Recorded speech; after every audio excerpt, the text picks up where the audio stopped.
দশানন বিভীষণকে মারবার জন্য একটি শেল নিক্ষেপ করেছিল। লক্ষ্মণ সেই শেলটাকে কেটে টুকরো টুকরো করে দিয়েছে। এই রূপ দর্শন করে রাজা দশানন গর্জন করে বলছে, ওরে জটাধারী লক্ষ্মণ, এই রূপ অন্যায় রণনীতি তোকে কোন গুরু শিক্ষা দিয়েছে? আমি যাকে শেল নিক্ষেপ করেছি সাধ্য তাকে সে আমার শেল থেকে বেঁচে যাবে, কিন্তু তুই কেন আমার শেলটাকে কেটে টুকরো টুকরো করে দিয়েছিস? রাজা দশাননের এই কথা শ্রবণ করে লক্ষ্মণ কিয়ৎক্ষণ চিন্তা করে রাজা দশাননকে বলছে, ওরে বেটা নারীচোরা, তুই এসে রক্ষ বংশে জন্মগ্রহণ করেছিস, শাস্ত্র ও রণনীতির তুই কিছুই জানিস না। শাস্ত্রে আছে আশ্রিতকে রক্ষা করা বীরের ধর্ম। আমি আমার আশ্রিতকে রক্ষা করেছি। এতে যদি আমার অন্যায় রণ হয়ে থাকে তাহলে আমি বলবো শাস্ত্র ও রণনীতির তুই কিছুই জানিস না। রাজা দশানন বলছে, ওরে লক্ষ্মণ, আশ্রিতকে রক্ষা করে ধর্ম বজায় রেখেছ, এবার আমি তোমাকে শক্তিশাল নিক্ষেপ করব, সাধ্য থাকে তুমি আমার শক্তিশাল থেকে বেঁচে যাও।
যখন সেই মহা শক্তিধর শক্তিশাল শূন্য মার্গে ছেড়ে দিয়েছে,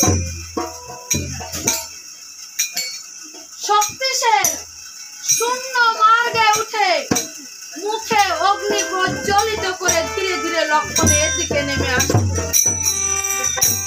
রামচন্দ্র ছুটে গিয়ে লক্ষণকে পিছনে রেখে শূন্য মার্গের দিকে তাকিয়ে বলছে, ওরে শক্তিশালী, তুই ফিরে যা, ওরে শক্তিশালী, তুই যার কাছে ছিলি তার কাছে ফিরে যা, ওরে শক্তিশালী। শক্তিশালী বলছে, প্রভু তা পারে না, প্রভু তুমি সরে যাও। আপন শ্রবণ মূর্তি সে শেলেরো মুখে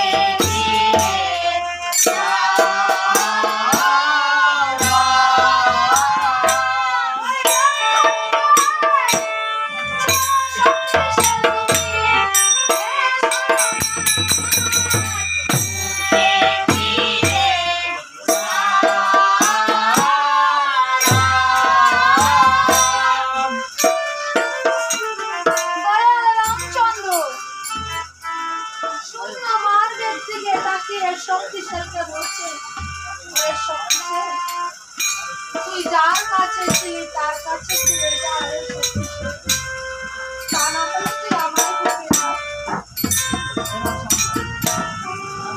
শূন্য মার্গে বসে শক্তিশালী বলছে, প্রভু তুমি সরে যাও, প্রভু তা হয় না।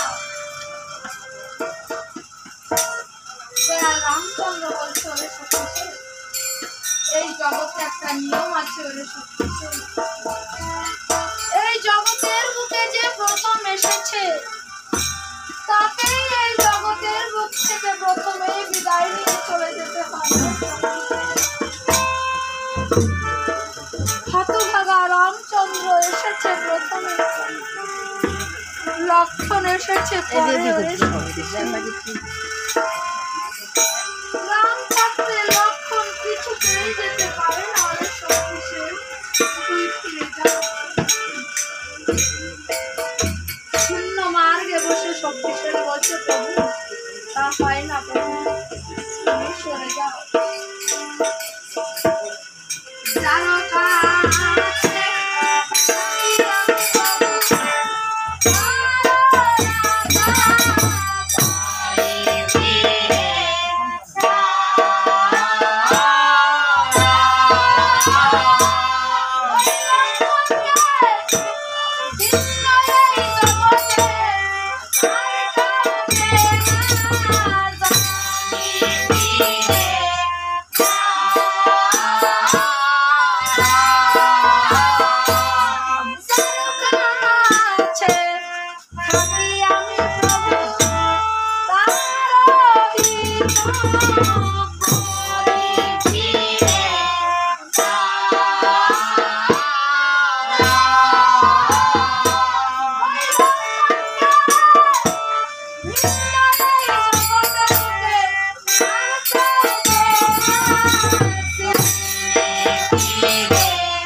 বলছে, প্রভু তুমি সরে যাও, প্রভু এই জগতের বুকে লক্ষণ ছাড়া আমি কিচ্ছু জানি না, লক্ষণ ছাড়া আমি কাউকে চিনি না, প্রভু তুমি সরে যাও।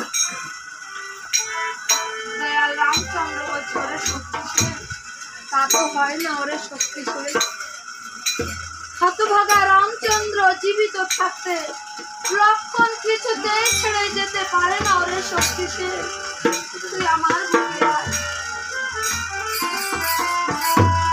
শূন্য মার্গে বসে শক্তিশালী বলছে, প্রভু তা হয় না, প্রভু তুমি সরে যাও। এই জগতের বুকে লক্ষণ যে আমাকে বুকে স্থান দিয়ে রেখেছে, প্রভু আমার এই স্থান আমাকে গ্রহণ করতে দাও, প্রভু।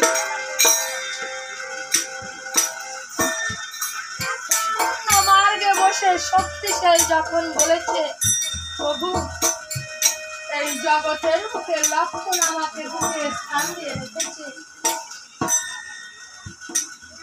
দয়াল রামচন্দ্র দয়াল রামচন্দ্র শূন্য মার্গের দিকে তাকিয়ে বলছে, ওরে শক্তিশালী, তুই কি বললি? লক্ষণ তোকে বুকে স্থান দিয়ে রেখেছে? কবে? কোন দিনে? কি কারণে? ওরে শক্তিশালী বল, লক্ষণ তোকে বুকে স্থান দিয়ে রেখেছে।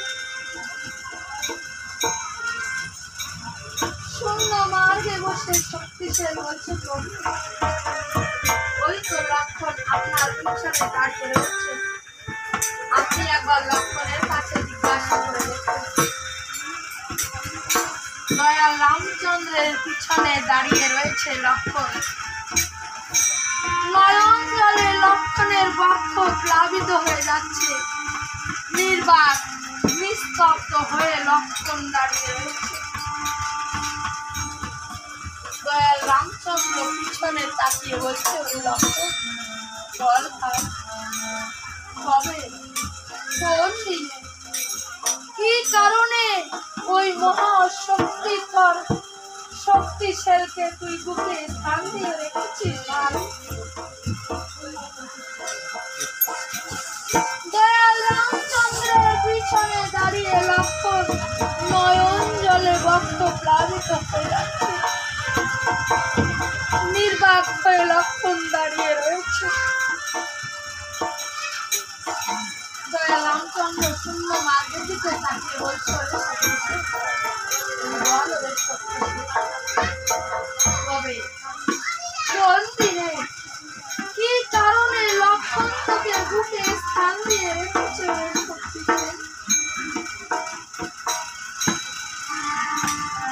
শূন্য মার্গে বসে শক্তিশালী বলছে প্রভু, একদিন পঞ্চবটী বনে লক্ষণ আপনার পার্শ্বে সাহিত্য ছিল। রাত্র দ্বিতীয় প্রহরের কথা প্রভু, রাত্র দ্বিতীয় প্রহরের কথা। লক্ষণের হঠাৎ মনে পড়ে যায় মা জানকীর কথা। মা জানকীকে দেখবার জন্য লক্ষণ বড় অস্থির হয়ে যায় প্রভু। তাই আপনার শয্যা পরিত্যাগ করে লক্ষণ অশোক বনের দিকে যাত্রা করেছে। অশোক বনের মাঝে লক্ষণ এদিক ওদিক তাকাচ্ছে, কিন্তু মা জানকীকে লক্ষণ দেখতে পাচ্ছে না। লক্ষণ মনে মনে চিন্তা করছে, এই অশোক বনের মাঝেই তো দুষ্ট দশানন আমার মাকে বন্দি করে রেখেছিল। আমার মাকে তো আমি দেখতে পাচ্ছি না। হঠাৎ কত শব্দ পেয়ে পিছনের দিকে তাকিয়ে দেখতে পাচ্ছে, রাত্র দ্বিতীয় প্রহরে দুষ্ট দশানন চলেছে মা জানকীর নিকট।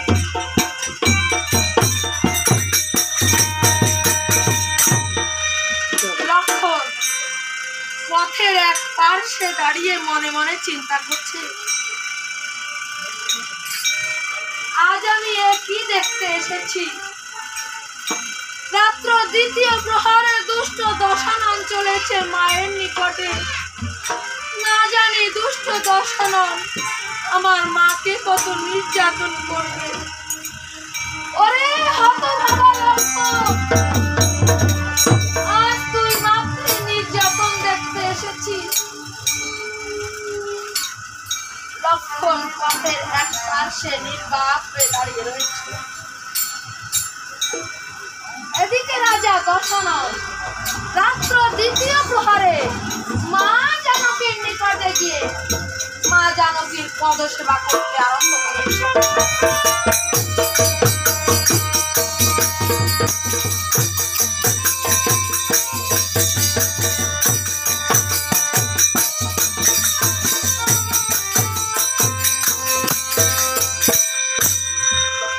দূরে দাঁড়িয়ে লক্ষণ অবাক হয়ে গেছে। লক্ষণ মনে মনে চিন্তা করছি, আজ আমি কি দেখতে এসেছি? আমি স্বপ্ন দেখছি না তো? রাজা দশানন আমার মাকে যে স্থানে রেখেছে, ওই স্থান আমি আমার মাকে তো কোনোদিনই দিতে পারিনি। লক্ষণ পথের এক পার্শ্বে নির্বাক নিস্তব্ধ হয়ে দাঁড়িয়ে রয়েছে। এদিকে রাজা দশানন মা জানকীর পদসেবা করে বাম হাতে স্বর্ণ থালা নিয়ে যখন রাজা দশানন এক পা দিয়েছে, হঠাৎ মাঝে ছায়া মূর্তি দেখে রাজা দশানন গর্জন করে বলছে, কে ওখানে দাঁড়িয়ে?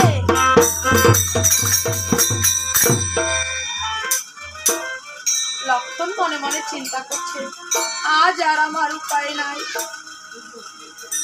আমি যখনই বলবো আমি লক্ষণ, রাজা দশানন আমাকে আর বাঁচিয়ে রাখবে না। লক্ষণ পথের এক পাশে দাঁড়িয়ে নয়ন জলে লক্ষণের বক্ষ প্লাবিত হয়ে যাচ্ছে।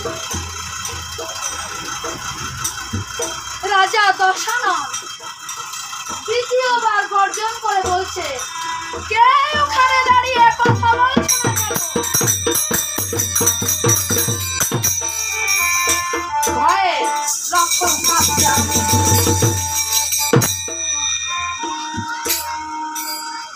তৃতীয়বার রাজা দশানন গর্জন করে বলছে, কে ওখানে দাঁড়িয়ে কথা বলছে না কেন?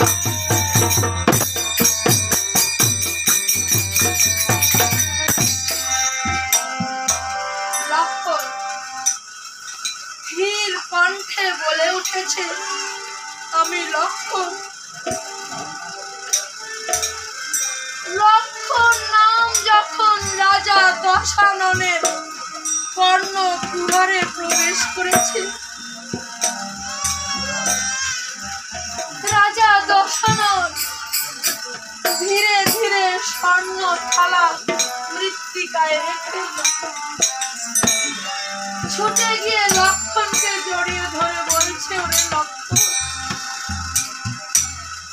বড় অসময়ে এসে দেখা দিয়েছে।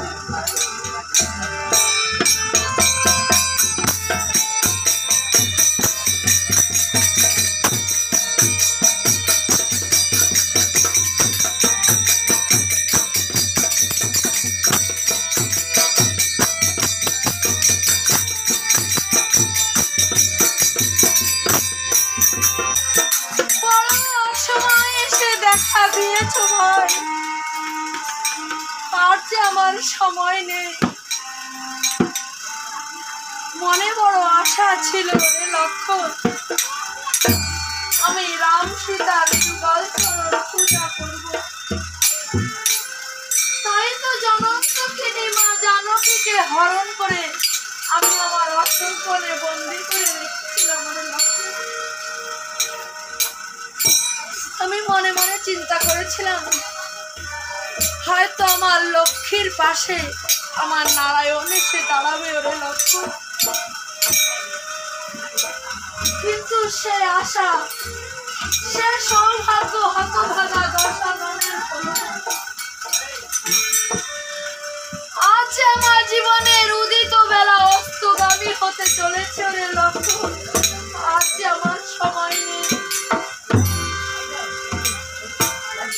ওরে লক্ষণ, আজ আমার সঙ্গে ত্রিসত্য অঙ্গীকার করে যেতে হবে।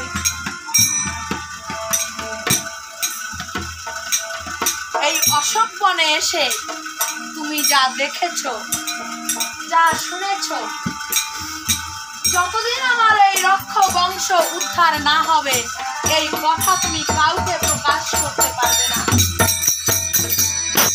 আর যদি প্রকাশ করো, আমার হাতে রয়েছে এই মহাশক্তিধর শক্তিশালী। এই শক্তিশালীকে তোমার বুকে স্থান দিতে হবে।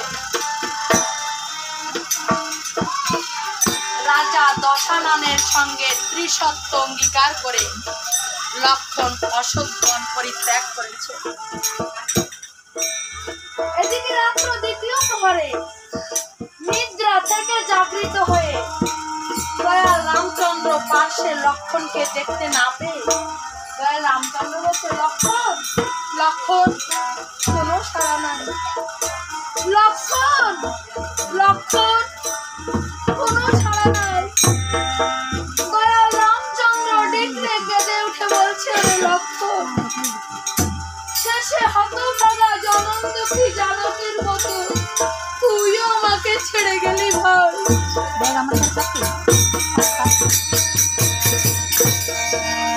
ইতিমধ্যে লক্ষণ এসে জানাচ্ছে রামপদে সভক্তি প্রণাম। দয়াল রামচন্দ্র লক্ষণকে সম্মুখে পেয়ে জড়িয়ে ধরে বলছে, ওরে লক্ষণ, কোথায় গিয়েছিলি ভাই? রাম বক্ষে পড়ে লক্ষণ ফুপিয়ে ফুপিয়ে কাঁদতে আরম্ভ করেছে। লক্ষণ মনে মনে চিন্তা করছে যে জ্যেষ্ঠ ভাই ছাড়া আমি কিচ্ছু জানি না, যে রাম ভিন্ন অন্য কোনো ভাব আমার মনে নেই। সেই জ্যেষ্ঠ ভাইয়ের নিকটে, সেই রামের নিকটে আজ আমি কেমন করে মিথ্যা কথা বলবো? পারবো না। তাতে যদি হতভাগা লক্ষণ এই জগতের বুকে নাও থাকে, রামের নিকট, জ্যেষ্ঠ ভাইয়ের নিকট আমি মিথ্যা কথা বলতে পারবো। শূন্য মার্গে বসে শক্তিশাল বলছে, প্রভু মনে আছে সেই বিগত দিনের কথা? দয়াল রামচন্দ্রের পিছনে দাঁড়িয়েছিল লক্ষণ। দয়াল রামচন্দ্রের সামনে এসে শক্তিশালকে বলছে, ওরে শক্তিশাল, আর তুই আমার বুকে আয়। ওরে শক্তিশাল, আমি যে সত্য ভঙ্গ করেছি, তুই আমার বুকে আয়।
শক্তিশালের আঘাতে লক্ষণের বুকে বেঁধে পৃষ্ঠ পার হয়ে গেছে। লক্ষণ মৃত্তিকায় ঢলে পড়েছে।